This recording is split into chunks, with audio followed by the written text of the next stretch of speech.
Hello ladies and gentleman, boys and girls, welcome to quark classes.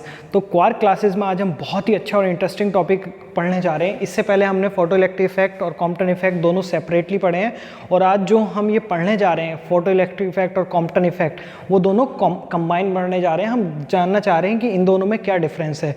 तो बहुत ही interesting difference है, क्या क्या इसमें चीज़ें हमने की। तो मैं थोड़ा सा एक समराइज़ कर देता हूँ कि फोटोइलेक्ट्रिक इफेक्ट में हमने क्या किया था। फोटोइलेक्ट्रिक इफेक्ट में हमने किया था कि हमने रेडिएशन डाला जिसके पास सफिशिएंट एनर्जी है, एक मेटल पे रेडिएशन डाला और मेटल से क्या हुआ, इलेक्ट्रॉन इजेक्ट हुए। इलेक्ट्रॉन इजेक्ट, कुछ एनर्जी तो उसको इजेक्ट करने में निकल गई, कुछ काइनेटिक एनर्जी में। तो उसकी इक्वेशन आई थी हमारी h nu equal to h nu dash plus half m v square, ये मैक्सिमम थी। ठीक, इस तरह की एनर्जी हमें उसमें ज़रूरत पड़ी थी। तो इसमें क्या होता था, इलेक्ट्रॉन टोटली, जो फोटोन था वो टोटल एब्जॉर्ब हो जाता था। कॉम्पटन इफेक्ट में क्या हुआ कि हमने एक्सरे से एक मेटल पे इंसिडेंट कराया। तो जब मेटल पे इंसिडेंट कराया तो उसने क्या किया कि फोटोन ने जो उसमें इलेक्ट्रॉन था जो लूजली बाउंड था, ठीक है, या कहें हम लगभग फ्री इलेक्ट्रॉन था, उसको रिकॉइल किया और इलेक्ट्रॉन चला गया। यानी कि किस तरह की कॉन्फ़िगरेशन थी कि जैसे ये टारगेट है और यहाँ से ये फोटोन आया और इसने इसको हिट किया, फोटोन यहाँ चला गया और इलेक्ट्रॉन यहाँ चला गया। इसमें हमने कहा था कि एंगल थीटा है और यहाँ एंगल फाई है। तो इस तरह का कुछ अरेंजमेंट हमने अभी पीछे किया था। आप बाकी चाहें तो उसको डिटेल में पढ़ सकते हैं, मैंने लिंक डिस्क्रिप्शन में नीचे दे रखा है। बहुत ही इंटरेस्टिंग और मज़ेदार टॉपिक है, तो उसको जरूर पढ़िए। चलिए स्टार्ट करते हैं। अब बेसिक डिफरेंस की फोटोइलेक्ट्रिक इफेक्ट में और कॉम्पटन इफेक्ट में क्या क्या डिफरेंस है, एक एक करके करेंगे। मैंने यहाँ दोनों में 6 डिफरेंस लिखे हैं और एक साथ जो लास्ट इंपॉर्टेंट डिस्कशन है उसको हम सेपरेटली करेंगे, किस तरीके से कैसे क्या करते हैं, ठीक है, वो हम यहाँ पूरा डिस्कस करेंगे। तो P मतलब photoelectric effect occurs on the bound electrons. हमने देखा था कि जो फोटोइलेक्ट्रिक इफेक्ट है वो बाउंड इलेक्ट्रॉन पे होता है। मतलब एक सरफेस थी, एक मेटल थी, ठीक है, मेटल टारगेट था। तो जब हमने रेडिएशन इंसिडेंट कराया तो वहाँ से इलेक्ट्रॉन को इजेक्ट करने के लिए हमें एनर्जी देनी पड़ी। तो वहाँ इलेक्ट्रॉन क्या थे, बाउंड थे इलेक्ट्रॉन, ठीक है। दूसरी चीज़ क्या है इसमें कि जो the electron absorb all the energy of the photon, ठीक है। मतलब यहाँ क्या हुआ कि इलेक्ट्रॉन ने, जैसे हमने फोटोन डाला या रेडिएशन हमने इंसिडेंट कराया, तो उस रेडिएशन में जो फोटोन थे, उन फोटोन क्या हुआ कि वो फोटोन जैसे किसी इलेक्ट्रॉन के ऊपर गिरे, ठीक, तो उस इलेक्ट्रॉन ने उसकी पूरी एनर्जी एब्जॉर्व कर ली। मतलब अब फोटोन का कोई भी अस्तित्व नहीं बचा।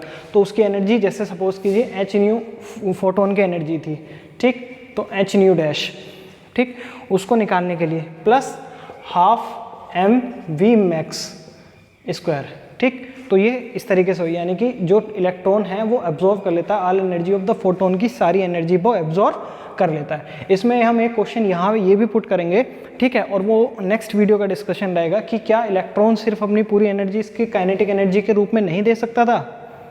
ध्यान से सुनिएगा, क्या फोटोन अपनी पूरी एनर्जी, अगर हम ये वाला फैक्टर ना लिखे, क्या इक्वल टू ये नहीं हो सकती है? तो इसका आंसर है नहीं, ऐसा नहीं हो सकता। वो हम बताएंगे कि क्यों नहीं हो सकता, उसका डिस्कशन हम इसमें अभी करेंगे लास्ट में, ठीक है।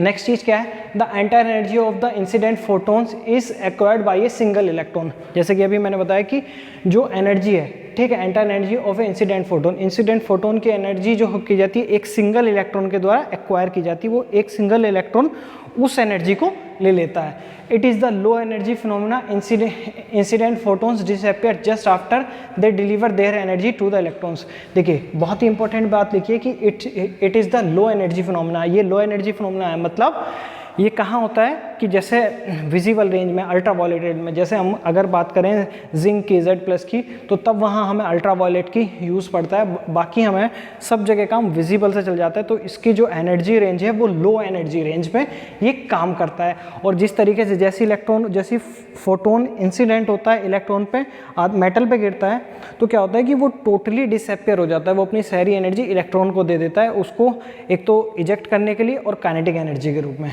ठीक है।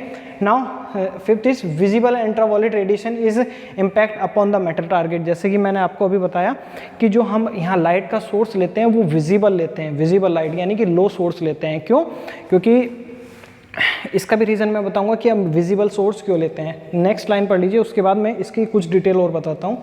Target metal has high atomic number.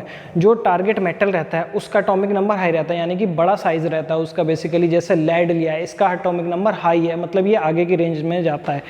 तो हाई एटॉमिक नंबर होने का मतलब क्या है, जो इलेक्ट्रॉन है वो न्यूक्लियस से काफ़ी दूरी पे हैं। तो जब वो काफ़ी दूरी पे हैं तो वो उससे लूजली बाउंड है। कैसे हैं? लूजली बाउंड, यानी कि अगर हम उसको थोड़ी सी भी एनर्जी देंगे तो इलेक्ट्रॉन वहाँ से इजेक्ट हो जाएगा। ठीक है, तो हमने बताया कि विजिबल और ultraviolet radiation is impact upon the metal. ठीक, तो बेसिकली क्या होता है कि जब हम किसी उस पर इंसिडेंट कराते हैं, किसी मेटल पे रेडिएशन इंसिडेंट कराते हैं, तो उसकी 3 पॉसिबिलिटी होती हैं। पहली पॉसिबिलिटी क्या है कि वो फोटो इलेक्ट्रिक इफेक्ट हो सकता है, दूसरी पॉसिबिलिटी क्या है कि वो कॉम्पटन इफेक्ट हो सकता है, तीसरी पॉसिबिलिटी क्या है कि वो पेयर प्रोडक्शन हो सकता है। तो हमने पहली पॉसिबिलिटी आपको बता दी कि विजिबल रेंज में होती है। ठीक है, क्यों? क्योंकि इलेक्ट्रॉन क्या है, यहाँ लूजली बाउंड रहता है, उसे थोड़ी सी भी एनर्जी हम देंगे तो इलेक्ट्रॉन वहाँ से इजेक्ट हो जाएगा।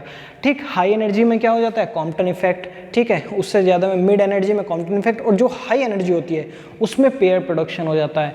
ठीक है, पेयर प्रोडक्शन का मैं थोड़ा सा इंट्रो यहाँ दूंगा, कंप्लीट नहीं, क्योंकि वो एक सेपरेट टॉपिक है। पेयर प्रोडक्शन में क्या होता है, उसकी एनर्जी जो होती है 1.02 मेगा इलेक्ट्रॉन वोल्ट से बहुत ज़्यादा, काफ़ी ज़्यादा होती है। तो वो क्या करता है कि जब वो न्यूक्लियस के पास से गुजरता है, ध्यान दीजिएगा, जब वो न्यूक्लियस के पास से गुजरता है, ठीक है, ये न्यूक्लियस है, वो इसके पास से यहाँ से गुजर रहा है, तो 2 पेयर बना देता है, एक इलेक्ट्रॉन का है और एक पॉजिट्रॉन का है। इनकी 5.11 मेगा इलेक्ट्रॉन वोल्ट एनर्जी, इसकी भी 0.511 मेगा इलेक्ट्रॉन वोल्ट एनर्जी, ये इनकी एनर्जी रहती है। तो जब आप इनको जोड़ेंगे तो लगभग 1.022 मिलेगा। ठीक है, तो यानी कि जो पेयर प्रोडक्शन है उसके लिए एनर्जी 1.02 मेगा इलेक्ट्रॉन वोल्ट से होने ज़्यादा है। ठीक, तो ये 3 पॉसिबिलिटी ज़रूर होंगी कि जब इलेक्ट्रॉन उससे, जब फोटोन इंटरेक्ट करेगा किसी भी मेटल से। ठीक है, ये 3 पॉसिबिलिटी होगी। तो उसमें विजिबल रेंज में फोटो इलेक्ट्रिक इफेक्ट आ जाता है। क्यों? क्योंकि जो इलेक्ट्रॉन होता है, जो हम इसमें मेटल यूज़ करते हैं, जो इलेक्ट्रॉन होता है वो लूजली बाउंड होता है, तो उसको इतनी एनर्जी की आवश्यकता नहीं है हाई एनर्जी की। विजिबल से हमारा काम चल जाता है, इसलिए हम विजिबल और max to max ultraviolet light use कर लेते हैं। ठीक है, तो ये तो फिनोमेना हो गया फोटो इलेक्ट्रिक इफेक्ट का। अब इसी के क्रम में हम आगे चलते हैं और बात करते हैं कॉम्पटन इफेक्ट की। ठीक, तो कॉम्पटन इफेक्ट, ठीक है, कॉम्पटन इफेक्ट में क्या होता है कि it occurs on the free electrons, कि हमने बताया था कि जो इलेक्ट्रॉन्स होता है वो फ्री होता है, लगभग फ्री होता है, बाउंड नहीं होता, वो लगभग फ्री होता है। ठीक है, यानी कि आप उसको बहुत थोड़ी सी एनर्जी देंगे वो इजेक्ट कर जाएगा, इलेक्ट्रॉन निकल जाएगा। तो इसमें क्या होता है कि जैसे ये कोई मेटल है और इस पर आपने इंसिडेंट कराया, ठीक है, इंसिडेंट कराया तो इलेक्ट्रॉन, फोटोन तो इधर चला गया और इलेक्ट्रॉन रिकॉइल होकर इधर आ गया। इसके बीच में एंगल थीटा था, उसके बीच में फाई था, और इसका जो फॉर्मूला आया था delta lambda equal to h/m0c², ठीक, और अपॉन 1 - cos थीटा। ठीक, ये इसका फॉर्मूला आया था। ठीक है, तो यहीं से हमने चीज़ें उसमें ड्राइव कर थी। हमने यहाँ देखा था कि जो इसमें शिफ्ट है वेवलेंथ में वो कितनी शिफ्ट है, इसको बाद में हमने लैम्डा सी लिख दिया था, कॉम्पटन शिफ्ट लिख दिया था। ठीक है, तो ये फॉर्मूला हमने उसमें बेसिकली निकाला था। अब इसमें हमने क्या कहा कि it occurs on the free electrons, free electrons पे टारगेट करता है। The photons are scattered by the electrons, जो फोटोन है इसमें उसका अस्तित्व नहीं जा रहा, फोटोन इसमें है, उसने क्या किया, इसको हिट करा और एक स्कैटर्ड हो गया। ठीक, स्कैटर्ड हो गया है। ठीक है, तो जैसे इसने यहाँ हिट किया और इसको स्कैटर्ड होकर वो इधर निकल गया और इलेक्ट्रॉन इधर निकल गया, तो इस तरह की शेप बन जाती है यहाँ पे। ठीक, the incident photon transfer only a part of its energy to an electron. इसमें क्या करता है कि फोटोन जो है सिर्फ एनर्जी का एक पार्ट इसे देता है, टोटल एनर्जी नहीं देता फोटोन। इसमें क्या था कि वो टोटल एनर्जी ट्रांसफ़र हो गई थी इलेक्ट्रॉन में।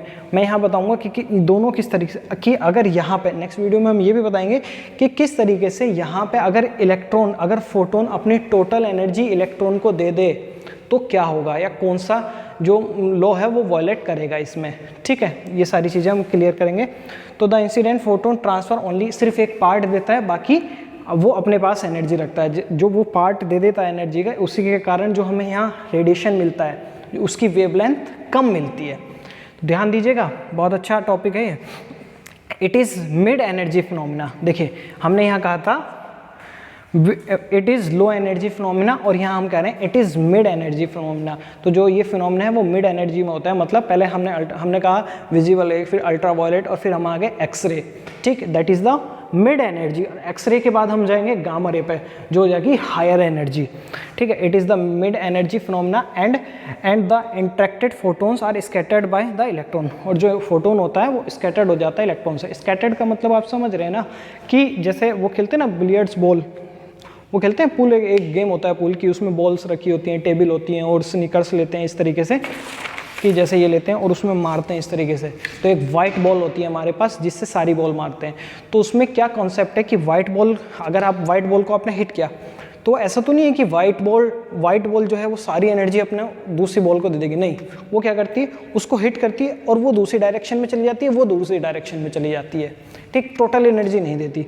तो यही है, वो जो चीज़ हो रही है वो स्कैटर्ड हो रही है, टकरा के स्कैटर्ड होना, बिखर जाना एक तरीके से, ठीक है। It is the mid energy phenomena and the interacted photons are scattered by the electron.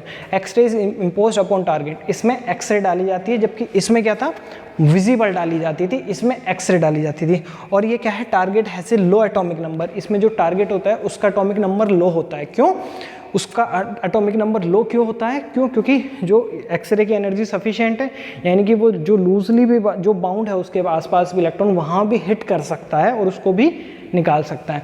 और मोस्ट इंपॉर्टेंट थिंग जो है इसमें, हमने इसमें एक्सरे का है, हमने ये नहीं कहा कि विजिबल लाइट अगर हम डालें तो क्या होगा, विजिबल भी तो डाल सकते हैं, बट विजिबल में जो फिनोमेना होगा, हमारे यहाँ फिनोमेना कितना आया था, डेल्टा लैम्डा कितनी मिली थी हमें, 0.0248 एंगस्ट्रॉम, आई थिंक इस ऑर्डर की मिली थी 0.04। तो इसकी जो वेवलेंथ होती है वो 4000 से लगभग 6000 एंगस्ट्रॉम के बीच में होती है, ठीक है ना। तो वहाँ पे हम ये इम्पैक्ट मेजर नहीं कर पाएंगे, क्यों? क्योंकि एक बहुत कम शिफ्ट है वेवलेंथ में, बहुत ही कम शिफ्ट है वेवलेंथ में, ठीक है, जो हम वहाँ पे यहाँ नहीं देख पाएंगे, इसलिए हम यहाँ पे विजिबल लाइट यूज़ नहीं करते हैं। एक चीज़ दोबारा सुनिएगा, विजिबल लाइट इसलिए नहीं यूज़ करते हैं क्योंकि ये हम उसमें मेज़र नहीं कर सकते हैं, ठीक है, क्योंकि विजिबल की वेवलेंथ 4000 से 6000 एंगस्ट्रॉम के बीच में होती है और इसमें आप देख रहे हैं कि कितना कम इम्पैक्ट आ रहा है। क्लियर है? नो डाउट, किसी भी तरह का कोई डाउट इसमें नहीं होना चाहिए। एक चीज़ और जो मैंने इसमें आपको बताई थी कि अगर इलेक्ट्रॉन अपनी पूरी एनर्जी, ध्यान से सुनिएगा मैं क्या कह रहा हूँ, कि अगर इलेक्ट्रॉन नहीं, अगर फोटोन अपनी पूरी एनर्जी उसे दे दे तो क्या होगा, ठीक है। आपने क्या कहा कि यहाँ पे फोटोन ने अपनी पूरी एनर्जी, पूरी की पूरी एनर्जी उसे दे दी। तो हम यहाँ बताते हैं किस तरीके से, देखिए एक मिनट, और इसके बाद हम बहुत ही अच्छा पॉइंट डिस्कस करेंगे जो बहुत इंपॉर्टेंट है। फोटोन, ये फोटोन इंसिडेंट हो और इसने अपनी सारी एनर्जी इलेक्ट्रॉन को काइनेटिक एनर्जी के रूप में दे दी, ठीक। ये तो एनर्जी हो गई। मोमेंटम mv इक्वल टू, यहाँ क्या हो जाएगा, इसका मोमेंटम हो गया mv इक्वल टू, ये हो जाएगा mv equal to mc square, नहीं एक मिनट, हाँ सॉरी, इसका तो mv रहेगा, mv जो फोटोन है उसका मोमेंटम mv रहेगा, जबकि इसका मोमेंटम क्या रहेगा, इसका हो जाएगा sc अपॉन लैम्डा, ठीक, sc अपॉन लैम्डा, ये इसका मोमेंटम हो गया। अब हम इसमें एक चीज़ बड़ी अच्छी इसमें हम क्लियर कर सकते हैं कि ये किस तरीके से इसका sc अपॉन लैम्डा और ये mv हो गया है, ठीक है, sc अपॉन लैम्डा ही होता है ऐसे, सॉरी हाँ एक मिनट, ये हो गया H lambda H nu equal to half mv square, दूसरा क्या होता है, हाँ mv, ठीक, ये उल्टा लिख दिया मैंने, ठीक है। मोमेंटम p इक्वल टू होता है h अपॉन लैम्डा, तो लैम्डा की वैल्यू, लैम्डा न्यू होता है c अपॉन लैम्डा, तो यहाँ से 1 अपॉन लैम्डा आ गया न्यू अपॉन c, ठीक है। तो जो फोटोन है उसका मोमेंटम हो गया h अपॉन लैम्डा और जो इलेक्ट्रॉन है उसका मोमेंटम हो गया mv। लैम्डा की वैल्यू क्या आ जाएगी, h 1 अपॉन लैम्डा आ गया, 1 अपॉन लैम्डा क्या आ जाएगा, h न्यू c, ठीक है, 1 upon lambda h nu c equal to mv आ गया। तो हमारी एनर्जी ये होगी, मोमेंटम ये हो गया, ठीक है। तो हमारी दो इक्वेशन आ गई इसमें, इक्वेशन 1, इक्वेशन 2। अब हमने क्या किया कि इसकी जगह ये वैल्यू यहाँ सब्स्टिट्यूट कर दी, तो यहाँ क्या आएगा, हाफ mv की जगह आ जाएगा h new upon c into v, एक v बच जाएगा और ये क्या बचेगा, h न्यू, ठीक है। तो ये क्या, h न्यू से h न्यू कैंसिल, तो v क्या आ गया, 2c। क्या ये कभी पॉसिबल है? नहीं, कभी पॉसिबल नहीं। यहाँ आप देख रहे हैं वेलोसिटी क्या होगी, वेलोसिटी दुगनी होगी लाइट की, तो ये पॉसिबल नहीं है। इसलिए इलेक्ट्रॉन जो फोटोन है, सॉरी ये फोटोन है, वो अपनी टोटल एनर्जी इलेक्ट्रॉन को सिर्फ काइनेटिक एनर्जी के रूप में नहीं दे सकता है, ये फोटो इलेक्ट्रिक इफेक्ट में। इसका फिनोमिना हम नेक्स्ट वीडियो में पढ़ेंगे क्योंकि बहुत अच्छा है। अब हम एक बहुत इंपॉर्टेंट टॉपिक पढ़ लेते हैं जो इसका लास्ट पॉइंट है, ठीक है, वो पढ़ते हैं हम। तो ये जो है बहुत इंपॉर्टेंट पॉइंट है, 7 पॉइंट हमारा, जो हम इसको सेपरेटली डिस्कस कर रहे हैं, ठीक है। इसको अच्छे से डिस्कस करते हैं, क्या है इसका मतलब। तो मैंने यहाँ पे एक ग्राफ बनाया है रिलेटिव प्रोबेबिलिटी और फोटोन एनर्जी। जो फोटोन एनर्जी है वो MEV में, मेगा इलेक्ट्रॉन वोल्ट में, ठीक है। तो यहाँ पे मैं ये बताना चाह रहा हूँ कि जब आपने स्टार्टिंग में एनर्जी आपकी 0.01 MEV थी, मेगा इलेक्ट्रॉन वोल्ट, और आपने जो यहाँ पे एटम लिया है उसका साइज़ जो है लो है, यानी कि आपने लेड लिया है, एंड सॉरी साइज़ जो है एटम का वो बहुत हाई है, बड़ा है, लेड लिया है। तो आपने क्या किया, धीरे धीरे यहाँ से एनर्जी बढ़ाना शुरू किया, तो आपने देखा कि इस पोर्शन में जो है फोटो इलेक्ट्रिक इफेक्ट हो रहा है कि जैसे जैसे एनर्जी आप बढ़ा रहे हैं, फिर इस पोर्शन में डोमिनेट हो गया कॉम्पटन इफेक्ट कि यहाँ पे एक्सरे, मतलब ये जो एनर्जी है वो बढ़ गई, और फिर यहाँ पे ये वाला जो पोर्शन आ गया, ये आ गया पेयर प्रोडक्शन, जहाँ पेयर प्रोडक्शन मतलब हमने बताया था जो एनर्जी है वो 1.02 मेगा इलेक्ट्रॉन वोल्ट से ज़्यादा होगी, ठीक है, 1.02 इलेक्ट्रॉन वोल्ट से ज़्यादा होगी, यहाँ आप देख रहे हैं, ठीक। तो हमें इससे ये पता चला जब हमने ग्राफ, ये तीनों जो है रिलेटिव प्रोबेबिलिटी है, मतलब हो क्या रहा है कि एक मेटल लिया हमने, उस पर हमने इंसिडेंट कराया रेडिएशन। तो इंसिडेंट जब रेडिएशन कराया तो हम उसमें देख रहे हैं, तो उसमें 3 संभावनाएं हो सकती हैं, पहली फोटो इलेक्ट्रिक इफेक्ट, दूसरा कॉम्पटन इफेक्ट और तीसरा पेयर प्रोडक्शन। तो हमने यहाँ पे जो टारगेट मेटल लिया है वो लेड लिया है जिसका एटॉमिक नंबर हाई है, ठीक है। तो हमें इसमें सबसे ज़्यादा संभावना दिखी कि जो एटॉमिक नंबर जिसका हाई है उसमें फोटो इलेक्ट्रिक इफेक्ट ज़्यादा होगा। बट यहाँ जो रिलेटिव प्रोबेबिलिटी है वो ऑलवेज 1 रहेगी। रिलेटिव प्रोबेबिलिटी का मतलब कि कहीं पे ये ज़्यादा हो सकता है, ये कम हो सकता है, ये ज़्यादा हो सकता है, कम हो सकता है, ओवरऑल जो रिलेटिविटी है, जो प्रोबेबिलिटी होगी वो 1 होगा। तो इससे हमें बेसिकली ये पता चल रहा है। कॉम्पटन इफेक्ट में क्या है कि कॉम्पटन, हमने ये देखा कि यहाँ पे भी ये जो है रिलेटिव प्रोबेबिलिटी, ठीक है, ये भी रिलेटिव प्रोबेबिलिटी है, ठीक है। तो यहाँ पे हमने देखा कि जब हमारा जो एटम है, ठीक है, लो एटॉमिक नंबर है, जैसे कार्बन लिया तो हमने स्टार्टिंग में देखा कि फोटो इलेक्ट्रिक इफेक्ट डोमिनेटेड था, लेकिन जैसे जैसे हमने एनर्जी बढ़ाई तो हमने देखा कि कॉम्पटन इफेक्ट उसमें डोमिनेटिंग नेचर आने लगा। और उसके बाद आप देख रहे हैं कि ये वाला जो पोर्शन है पूरा, ठीक है, ये वाला पूरा पोर्शन जो है वो कॉम्पटन इफेक्ट का पूरा पोर्शन है, और यहाँ पे जो पेयर प्रोडक्शन का है उसको वो यहाँ से स्टार्ट होगा। तो लो एटॉमिक नंबर, मीडियम एनर्जी, तो ये प्री डिफाइन करेगा, मतलब इसमें सबसे ज़्यादा होने की संभावना कॉम्पटन इफेक्ट की है। और इसका मतलब है कि जब एनर्जी लो होगी और size of the atom high होगा, बड़ा होगा, तो उसमें फोटो इलेक्ट्रिक इफेक्ट होने की बहुत ज़्यादा संभावना है।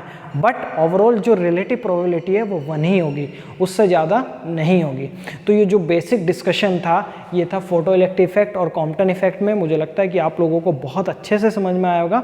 और पेयर प्रोडक्शन जो है वो एक सेपरेट टॉपिक है, हम उसको अलग से पढ़ेंगे, ठीक है, कि क्या मतलब है उसका। यहाँ पे हम उसकी डिस्कशन नहीं करेंगे। यहाँ बेसिकली जो डिस्कशन किया हमने वो सिर्फ और सिर्फ फोटो इलेक्ट्रिक और कॉम्पटन इफेक्ट में डिस्कशन किया है कि वो किस तरीके से दोनों अलग हैं, उनके क्या क्या ग्राफ है। और ये जो 7 पॉइंट है ये बहुत इंपॉर्टेंट पॉइंट है, ये ग्राफिकली ये चीज़ें आप हमेशा याद रखिएगा। और सबसे important cheese when energy low size of atom is high, तो सबसे ज़्यादा प्रोबेबिलिटी है फोटो इलेक्ट्रिक इफेक्ट होने की।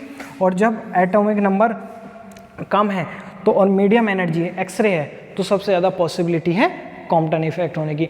आई होप कि आप लोगों को बहुत अच्छा लगा होगा ये। बाकी जो भी आपकी कोई क्वेरी है तो आप बताइएगा, उसका most welcome. So thank you very much.